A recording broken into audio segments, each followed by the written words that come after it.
Hey everyone, Felice Gerwitz here, and I want to share with you something that is dear to my heart, and that is saving you money. Can you use encouragement for your homeschool journey?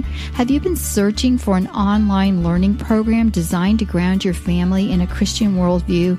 Well, now you can at MediaAngelsMembership.com. Our affordable membership packages fit your budget and busy life. Now you can access customized membership packages for your homeschooling family from the extensive Media Angels library of books, classes, and Bible studies. You may select the ebook bundle, the creation bundle, the premium bundle, or the forever bundle. Each bundled set will save you vast amounts of money. Our packages begin at less than $10, and you can use it for the whole family. So go to MediaAngelsMembership.com for more information. That's MediaAngelsMembership.com. You'll be glad you did. This is a production of the Ultimate Homeschool Radio Network. Welcome to the Vintage Homeschool Mom Show.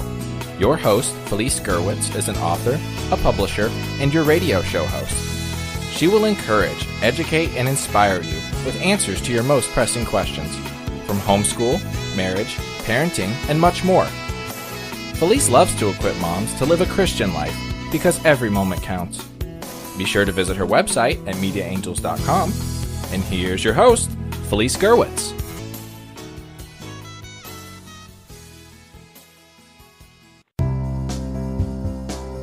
I'm Maggie Hogan with Bright Ideas Press. I'm Mary Jo Tate with Mitford Book Club. And I'm Kim Kautzer with Ride Shop. And we are here together with our mastermind group to wish our dear friend Felice Gerwitz congratulations on your 400th episode of Vintage Homeschool Moms. Hey friends, and welcome. This is Felice Gerwitz with an episode of Vintage Homeschool Moms, and you probably won't believe this, but this is episode 400. I know, what could I possibly have to say in 400 episodes? Wow. As you can hear in the background, that is Meredith Curtis, and I am so delighted to have you on with me, Meredith. We did many years of lunch with Meredith and Felice, where you and I would get on. Even in the early days, Meredith, we were actually live, and so we ended up we were. That's right. Remember that? Yes. We were just talking about all of our homeschooling joys and loves and that kind of thing. And the topic today is joys of homeschooling. And I really wanted to bring Meredith on because you are going to be doing another podcast on the network, and it's going to launch soon on joyful homeschooling. So I don't know if we've come up with an exact name for it yet. It's going to be called Homeschool Joy, and I'm really looking forward to it. And we have been working. We just built a new website. It's on the same address, powerlineprod.com, but we're really excited about it. And we thought, what really describes our homeschool experience, from littles to bigs, and it would definitely be Homeschool Joy because we have had so much fun homeschooling. So I'm just excited to share on the podcast and even, how to experience homeschool joy when things are rough. There's all kinds of things that we go through in our homeschooling adventure. It is, and it's all a learning opportunity. So I'm really happy that you're here with me on this 400th episode. And it really has been a journey of love for me. We began in 2013 with the first episode, and we just weren't even sure what we were doing or, how this entire podcasting thing was going to work as a network. And Meredith, you came on with your first podcast, and those episodes are still available. So share with us that podcast. Our podcast is Finish Well, and we did, like you said, our first podcasts were live and people would ask questions. And I think when you talked to me about doing the podcast, I don't think I had ever even listen to a podcast because, I'd listen, I think we called it homeschool radio back then, and I'd listen to the radio, but I never even listened to a podcast. So I kind of felt like, okay, Felice, we'll do this. And it was really, really fun. And we have some great shows, and they're for teens and their families, homeschooling teens and their families. And we've really, really enjoyed doing that over the years. So that's been something special. I've had a lot of teens on and everything. So anyway, check us out at Finish Well. Yes. And, I did this years ago because I had stopped doing this homeschool expo that I hosted for several years, and you were also a featured speaker there. And Meredith has been with me through thick and thin through the years. I also hosted an Ultimate Christian Communicators Conference, an in-person event in Tampa, Florida, and Meredith was there with me speaking. Yes, that was so awesome. I've spoken at your conferences that you've had, your Finish Well conferences, and that's why you were, talking about that too. And so, through the years, we have partnered on many things. I'm just so blessed that God has put me with a group of people that are supportive. There are so many wonderful podcasts on the Ultimate Homeschool Podcast Network, and so, I really invite you to go and check that out. And also mediaangels.com, where you can see everything that I have available. I have a membership site with all of my books. I also run the Ultimate Christian Podcast Network that I call our sister network, and that one is growing and growing and growing. So God keeps sending me podcasters, and upcoming a 31 Days to Podcasting, that will still be available. So you can download that and listen to those replays. And that is for anyone who is ever interested in having a podcast of their own. And, like Meredith said, podcasting was a new thing. I remember going to homeschool conferences and mom seeing our booth and saying, oh my gosh, how do I get this? And how much does it cost? And I said, oh, it's totally free. Hand me your phone. Let me show you where your app is. Let me download it for you.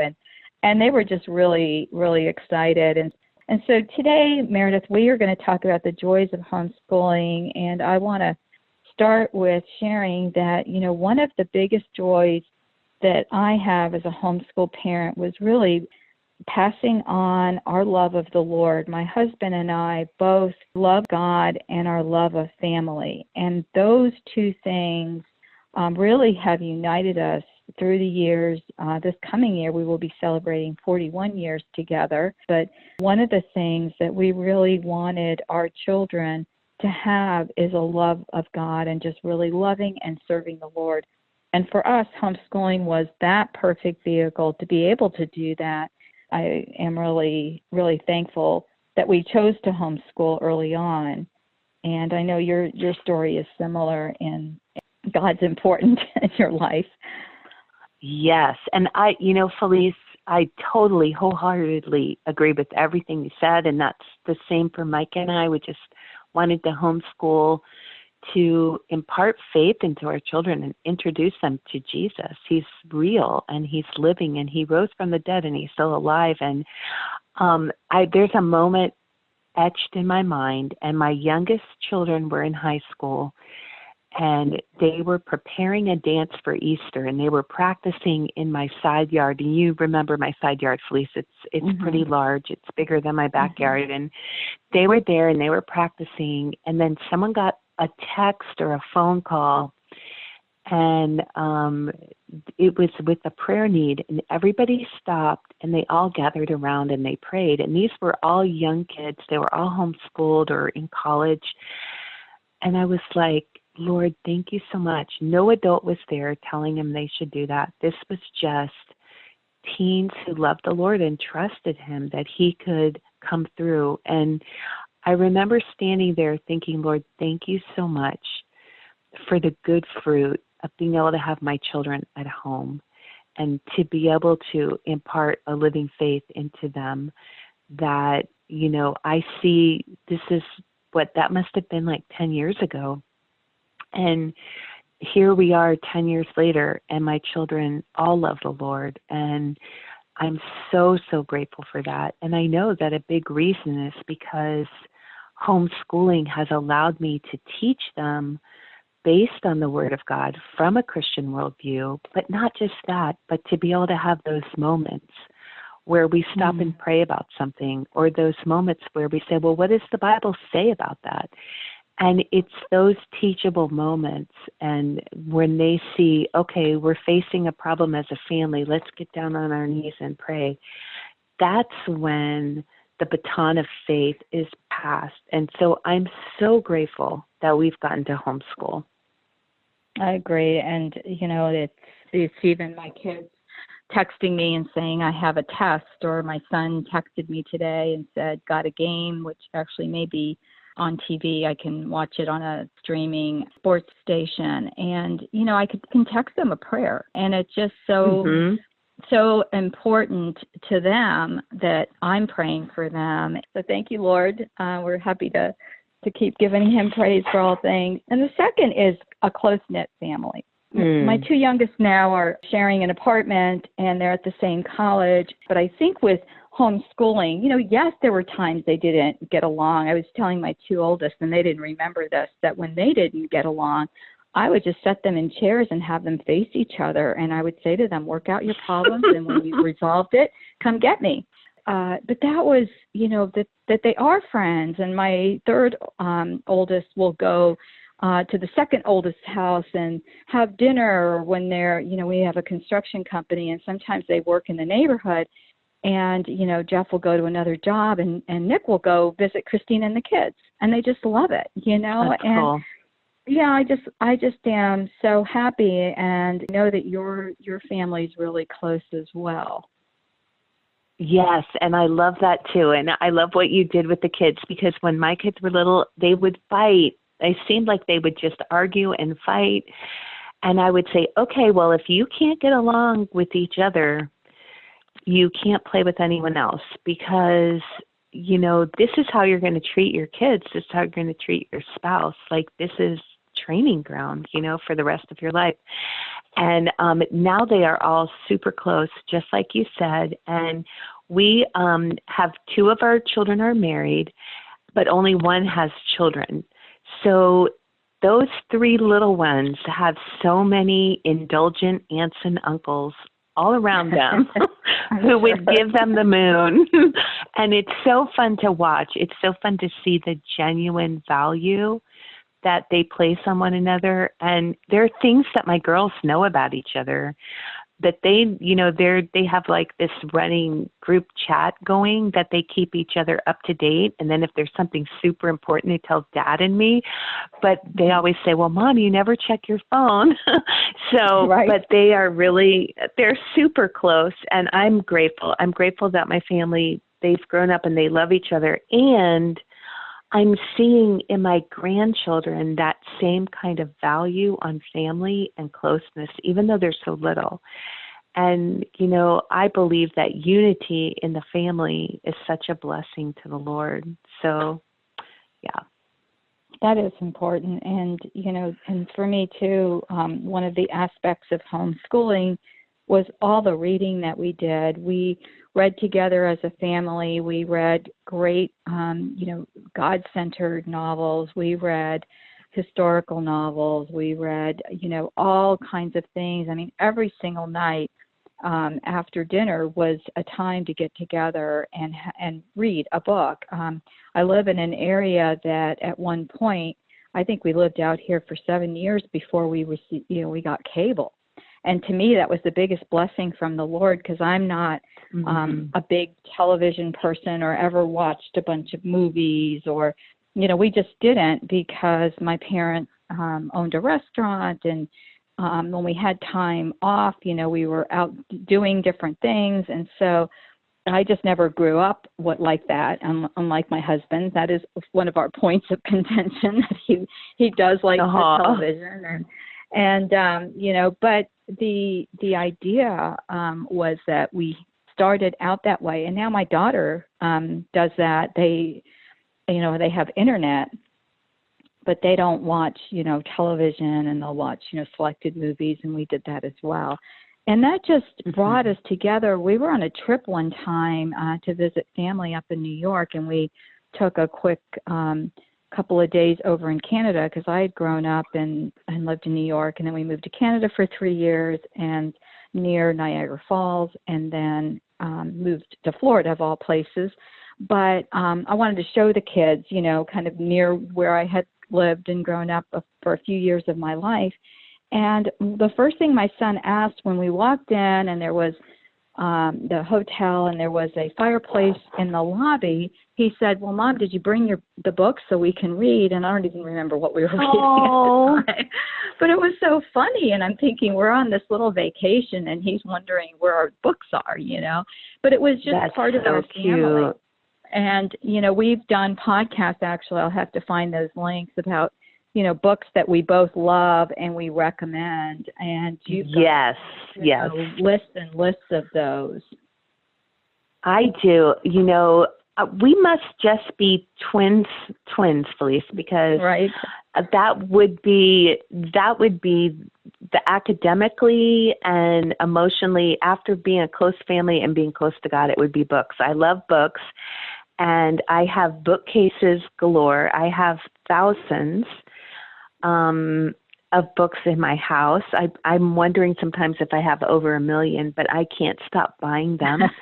And I love a good book, and I love discovering good new authors that I've never heard of before, or new series, and especially older ones. I just found this series and I haven't even read it yet, but I bought it because I thought, I wonder if this is good, about the Chalet School, and it's a British series, and I thought, I have to check this out and see if it's good. And my grandson loves to read, and he's always bringing us books and shoving them in our lap. And he's 4. I didn't realize his mom was actually teaching him to read already. And so the other day I said to Laura, after the boys take an NAP, and then something, and then so Rusty looked at me and he said, "Grandmary, you spelled nap." but that is the most thrilling, is when the kids learn to read and they enjoy reading on their own. And we always talk about books. Everyone's always in the middle of a book in our house. We loved reading out loud. And one thing I remember, and you have those memories etched in your mind, and we were visiting my aunt in Pinehurst, North Carolina, and I had Jenny Rose with me, was in college at the time, and Katie Beth was working on her master's degree, and my aunt went and took a nap, and the girls looked at each other and said, "Hey, do you want to read a book out loud?" And they found a book on my aunt's bookshelf, and they started reading out loud to each other. And I thought, that is so beautiful, because, you wonder sometimes when you're a homeschool mom, do they really like this? Am I forcing them to do this? And then to have them choose to do that as adult women, it was really, really a cool experience for me. So that was neat. Well, that's one of the reasons we've done so many podcasts together, is that a lot of our stuff just dovetails so perfectly. Yes. And then the next thing for us was, besides, we're not getting into obviously the academics of homeschooling, because I think that would be more of an obvious one. But for us, it was trips and activities that really focused on family and also academics and things that were fun. I bought a book, probably found it at the library first, and then I found them at one of the nature centers, and it was on taking day trips. And so I had to convince my husband, because at that point we had a 4-door car, to get me, I really wanted one of those big conversion vans. And he said, "Felice, you don't really, you're not good at going in reverse." That was a big joke in our family, because, I never hit anything, although I did with my conversion van. I did dent the little, tire thing at the back, but I think I probably pulled too far and hit a tree or something. But but it was a big joke. And so he had me test drive different vans for, I swear it was like 6 months. He says it was 3, but still 3 months until he really liked the car we had. And it was kind of his dream car, and so, we had it for 7 years. So I told him, I said it was time, but we did get the conversion van. And so even it had, a video thing, a little TV with headphones, and it had like the most comfy chairs that you could ever imagine, remember how those things were. And so only educational movies, there was not supposed to be anything so I remember having all these educational, movies and, focusing on all of that. And my kids didn't complain because they didn't really watch television, but, we went camping and had a great time with that. We went on nature walks. We went to Georgia and collected leaves and then came back and did a study on trees. We also we collected rocks when we were in Georgia because in Florida you can find lots of limestone but very little else. And so we did a whole bunch of stuff with rock studies. And so our trips were focused, we did Williamsburg. We did a lot of different things that had to do with, maybe not quite that year. That would have been the ideal, we're studying, the colonial period of time and we get to go to Williamsburg, and we went to D.C. But it didn't matter because then you had your pictures and you could go back and talk about those things when you studied it. And I know, even not that long ago, you guys went and had a huge trip going to Germany, and you've done that as well. Well, Felice, I always wanted, we did what you did. We made trips. When we lived in Virginia, we went to Yorktown and Williamsburg. Living in Florida, there's St. Augustine is just an hour and a half from us.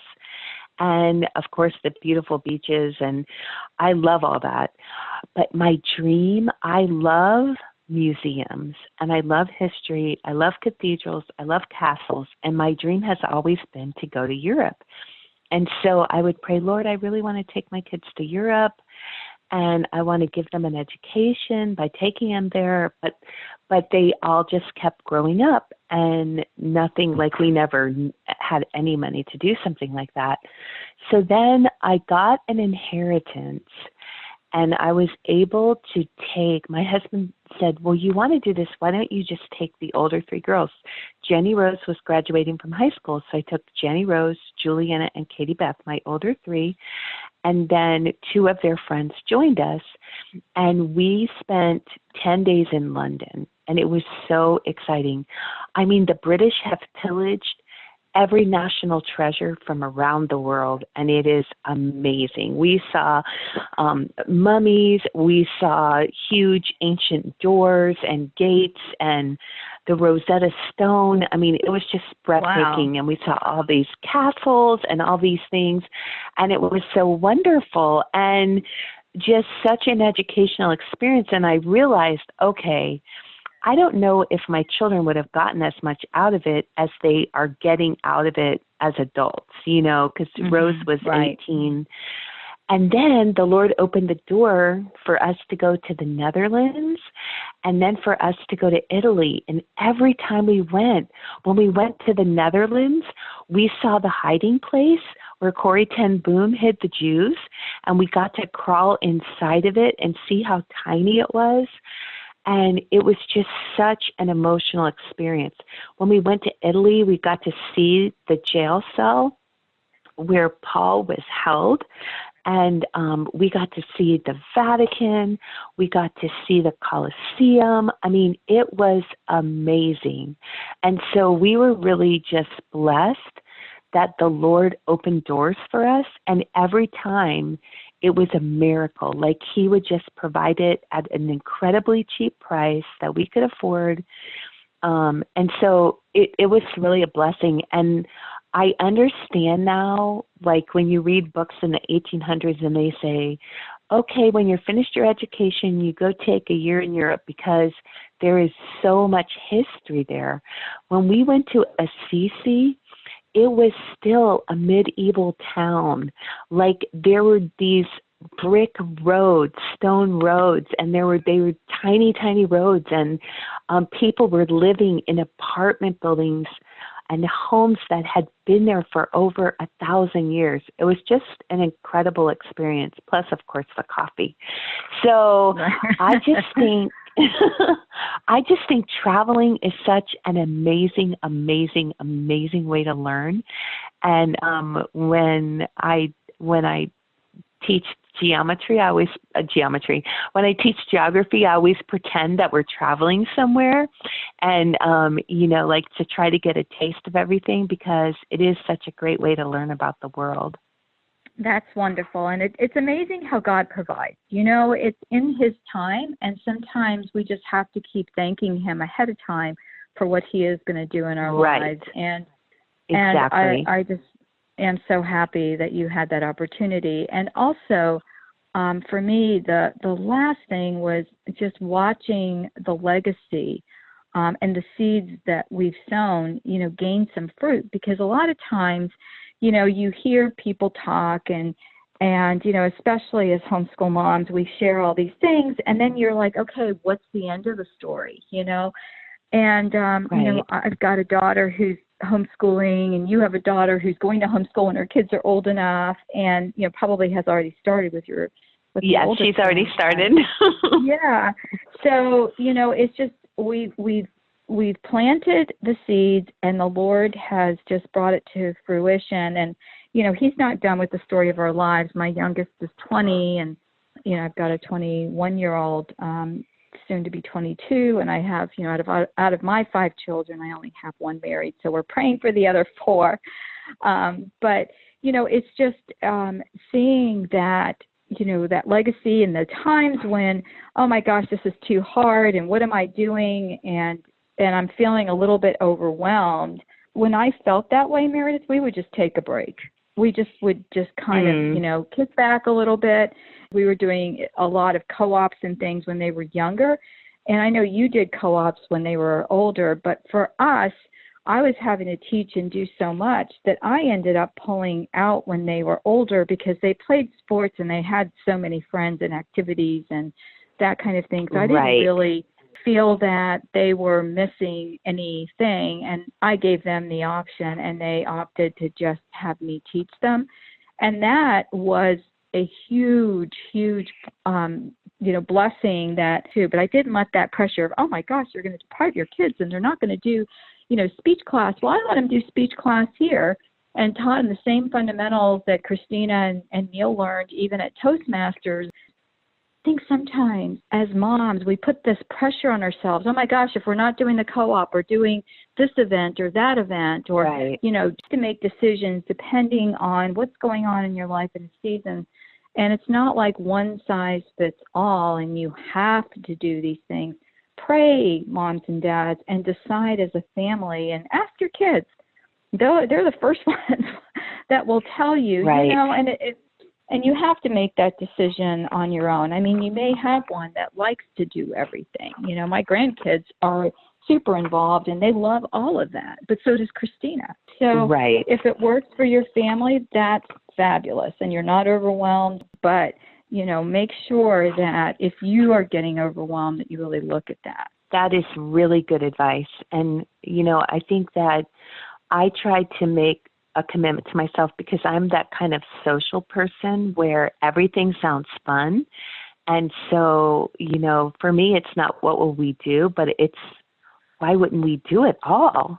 And so I realized it would be so easy for me to be running. And so when my kids were little, I made a commitment that I would only be gone 1 day a week, or at the most, if there's something special or out of the ordinary 2, that I would be home at least 3 to 4 days every week. And that, because if we're homeschooling, we need to be home, and sometimes when we get involved in all the busyness, it can almost be the same as if our kids are in school and we don't get that close time together, because it's that quiet day in and day out where we get really close to our children. Amen. And that's so true. And Meredith, thank you so much for coming on with me on my 400th episode. And you're going to be on for some future ones as well. Well, Felice, I love Vintage Homeschool Moms. And now that I do listen to podcasts, I love everything you have to say. And Vintage Homeschool Moms is, of course, one of my favorite shows because you are one of my favorite people. And I've really been blessed by everything that I've gleaned from you over the years. Well, for those of you who don't know, Meredith actually came to hear me speak at one of the state homeschool conventions, and that's how we met. And I just loved her, and we reconnected, I think, a year or so later. And you're just one of those kindred spirits that, like you said, we're related, but we have different parents, you know, and geographically different places. But there are just so many things that we have in common, and that's what God does, friends. He brings people to you, and especially if you're prayerful about it and ask the Lord, which I did as a young homeschool mom. I just said, Lord, just bring me godly people to be able to support and encourage me instead of tear me down, and that has been the biggest blessing. Oh, thanks for having me. God bless you, everyone. Thanks for listening. And guys, you can find the show notes for today's episode at vintagehomeschoolmoms.com. Look for episode 400, Joys of Homeschooling. Take care, God bless, and we'll talk to you soon. Bye-bye. Thanks for tuning in to the Vintage Homeschool Mom Show. Visit Felice at MediaAngels.com and TheVintageHomeschoolMoms.com. Vintage Homeschool Moms is a production of the Ultimate Homeschool Radio Network.